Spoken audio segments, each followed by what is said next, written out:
Hello and welcome on the Watches TV. Welcome on Primetime for a little roundup of the recent newsworthy stories, including product launches and current business climate for the industry. And I will naturally do a follow-up on the Baselworld situation because, as predicted, it didn't take long for the LVMH brands Hublot, Heuer, Bulgari and Zenith to announce their departure from the show, and therefore, what are the probable scenarios in terms of what will happen next? Well, we shall explore together some of the possibilities and what personally I would like to happen, and would love to hear what you think also. And by the way, can you imagine that as I'm speaking right now, we should have been fully occupied precisely by Watches and Wonder, ex-SIHH, followed by Baselworld, but instead I'm standing here calmly here at the Watches Club in our beautiful and very quiet Old Town of Geneva. But I must admit that things are very gently moving. Activity is increasing here in Switzerland. Factories, offices are opening slowly with shifting teams. And the special good news for me is that as of Monday, hairdressers are open again, as this was really starting to become a real concern. And before I took care of it myself, probably better to leave it to the pros. So you see, really huge issues. Anyhow, let's go back to today's watchmaking menu. And before properly diving into the news, just a tiny bit of auto-congratulation sometimes doesn't feel that bad. Because I have to say that I have been really impressed or even surprised by the huge success of one of our latest videos regarding the Bugatti Chiron timepiece from Jacob & Co. Listen to this, more than 300,000 views in a matter of a couple of weeks. I mean, that's just crazy, but it is a crazy and original timepiece. And we are very proud that this piece has been actually launched here on the Watches TV. It feels pretty cool. And sincerely, you can think whatever you want about Jacob & Co., but this timepiece is really quite something. And I'm very happy that actually the audience acknowledged this. But I'm still surprised, by the infatuation Jacob & Co. Gets in general. I think we'll need to explore this a bit further one day. And now, just as a little teaser, I also wanted to give you a little heads up regarding some videos we will publish very shortly. And to be honest with you, this represents something I feel seriously, immensely proud, as we had the fantastic opportunity to follow the making of Grubel Force's fully handmade timepiece. And we did so kind of embedded with the Grubel Force team over the course of slightly above 1 year of shooting. We had already shared a short video about this project, but now we will share the full story. It's like a small documentary that we segmented into 3 episodes to be aired one after the other. But for our good patrons, I have some good news for you, as you will be able to see this into one single video of almost 25 minutes. And personally, I find this story not only really moving, but also a fantastic demonstration of human will, of excellence, and sending a powerful message on our very own capabilities. This is art, mechanical art at its purest form, and really can't wait to press this publish button.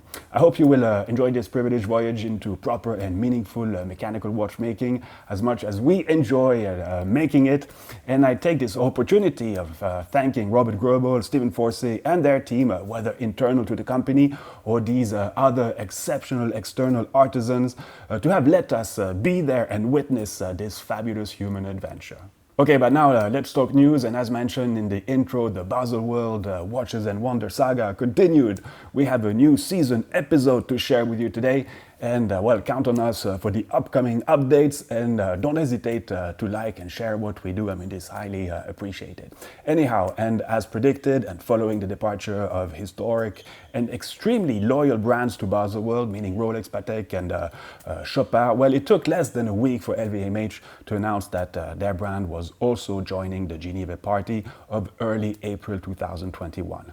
So this is great news for Geneva, and I think for the industry if done well, but obviously lesser great news for Basel and Baselworld, as harm had already been done, and this just kind of precipitates the fate of the Basel show into becoming something quite secondary at the very best, or simply dead, and it's a matter of weeks before we know the final but probable fatal issue of this. And when I say secondary, this will all depend on how things evolve here in Geneva. So far, we're officially only talking about 10 brands that have left Baselworld out of a bit more than 500. But of course, I mean, we're talking about the ones that bring the biggest momentum to the show.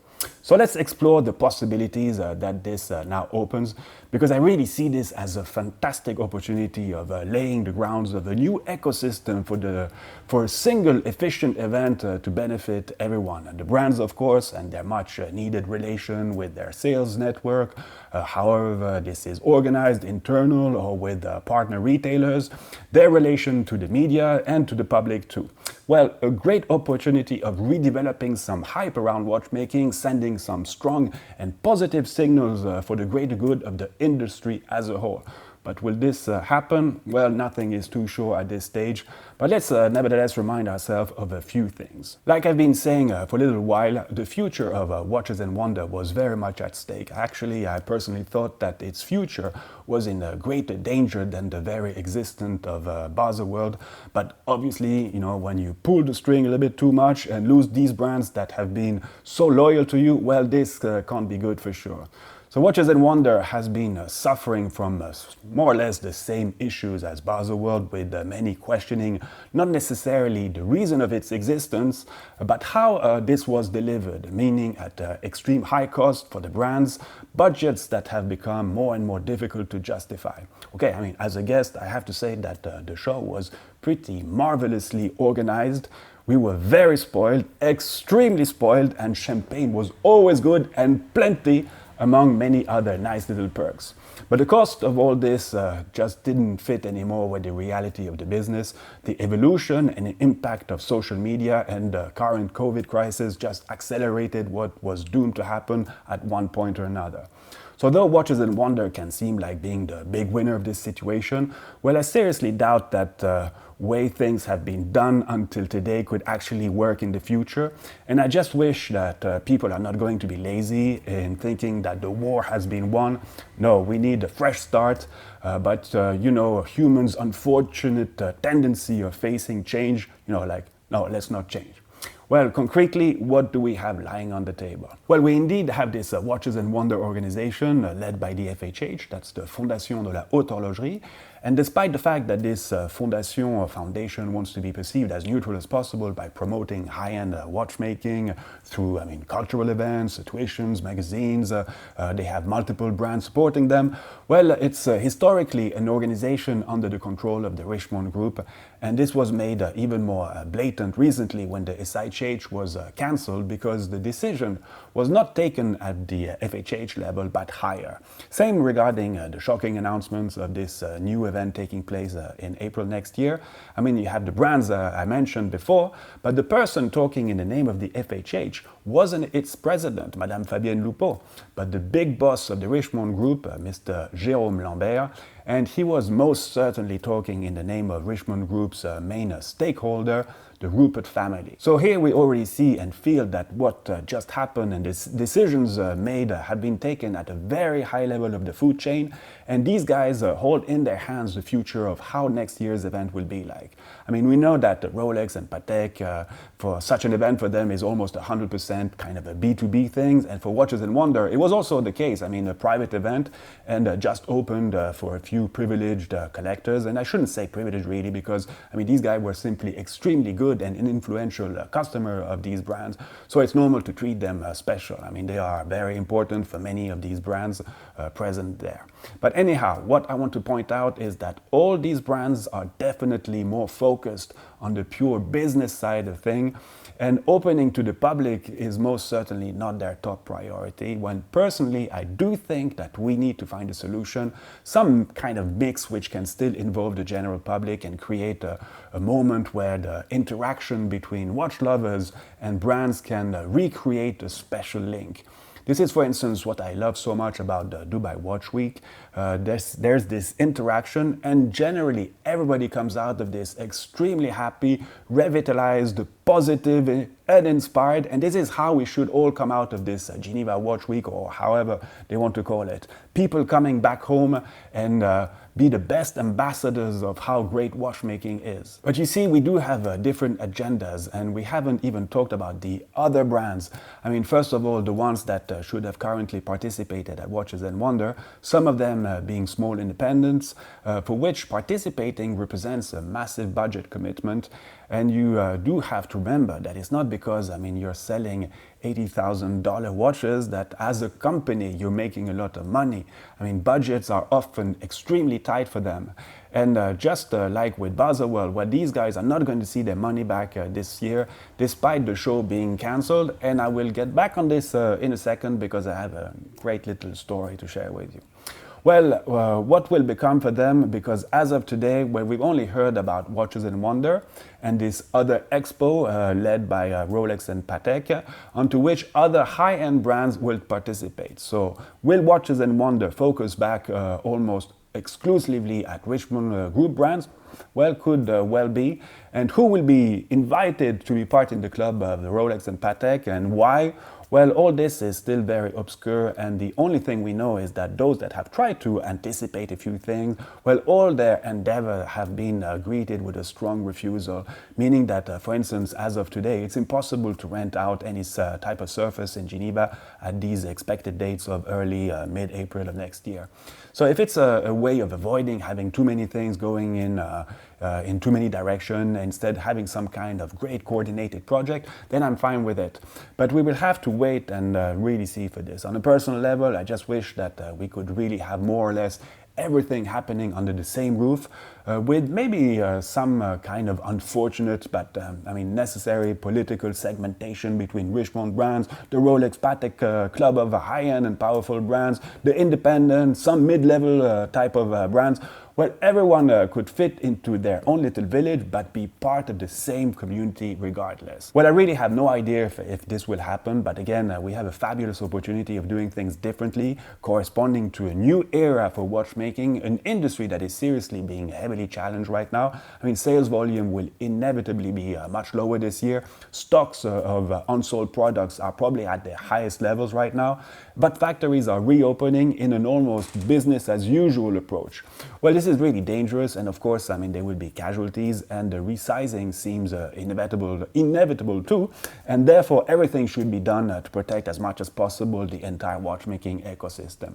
Will this occur? Well, so far, again, no real sign of this happening, and I have to say it scares me a little bit, and I will give you an example which illustrates this. Like I said, Watches and Wonder should have been ongoing as I speak. And to cope with this situation, I mean with the cancellation, well, the show organized a digital platform to present the novelties of the brands. And I can only salute this initiative, still giving brands, the opportunity to showcase their novelties.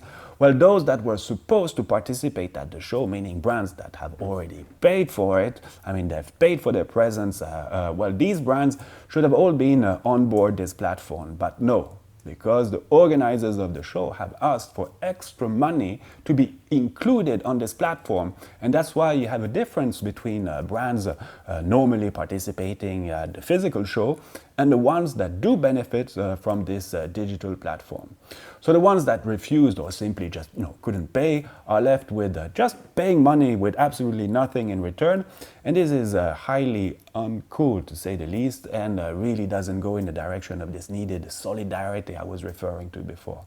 Okay, people will say I'm again some kind of little idealist, but in the current circumstances, I simply don't get it and find the situation sad and not a good sign for the future.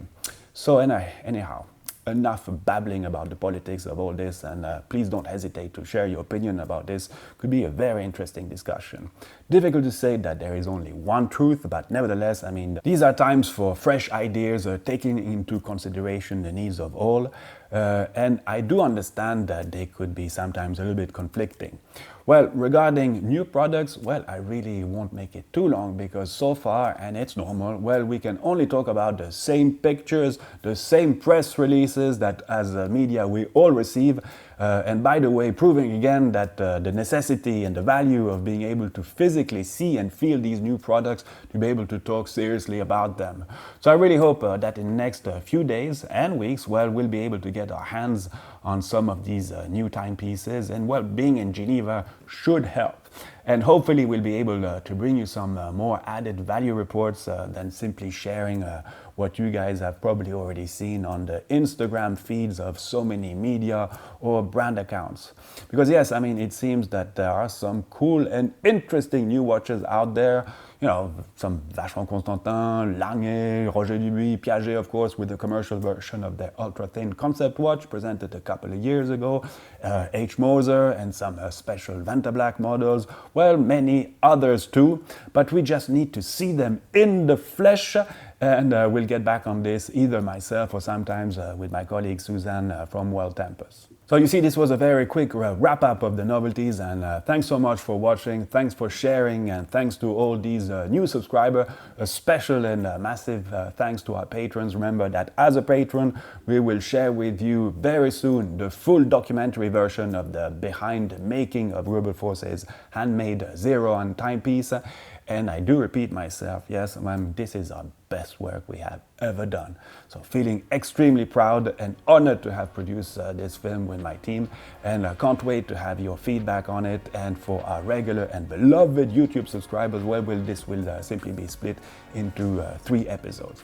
So all the very best to you, see you real soon, and viva watchmaking, despite all the politics.